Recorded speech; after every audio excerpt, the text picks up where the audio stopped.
দ্রুতগামী বাইকের ধাক্কায় মৃত্যু হলো একই পরিবারের দুই ছেলে। ঘটনা ঊনকোটি জেলা ফটিকছড়ি থানাধীন জিনাজিনি এলাকায়। মশাউলি এলাকার বাসিন্দা শ্রীবাস দে ও প্রণয় দে নামে দুই ভাই স্থানীয় 82 মাইল বাজার থেকে শুক্রবার রাতে বাজার সেরে বাড়ি ফিরছিলেন। তখনই TR02A 8553 নম্বরে একটি পালসার বাইক নিয়ে সুজন নম এবং আকাশ শর্মা নামে দুই যুবক তাদের পিছন থেকে ধাক্কা মারে। এতে আহত হয় পথ চলতি শ্রীবাস ও প্রণয়। সঙ্গে সঙ্গে তাদের স্থানীয়রা উদ্ধার করে নিয়ে যায় নিকটবর্তী 82 মাইল হাসপাতালে।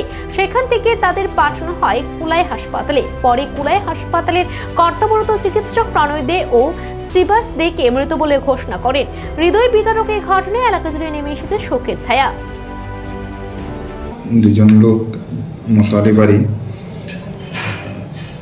নাম হলো প্রণয় দে, আরেকজন নাম হলো শ্রীবাস দে।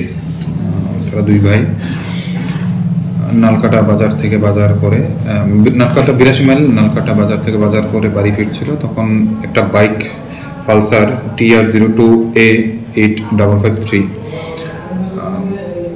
সাথে বাইকে দুইজন লোক ছিল। একজন ছিল সুজন নম, আরেকজন ছিল আকাশ শর্মা। এসে তাদের ধাক্কা মারে। ধাক্কার ফলে যে শ্রীবাস এবং প্রণয় দে দুজন ইনজুর্ড হয়। দুজন ইনজুর্ড হওয়ার সাথে সাথে তাদের 82 মাইল PSCতে শিফট করা হয়। সেখান থেকে কুলাই ডিস্ট্রিক্ট হাসপাতালে পাঠানো হয়।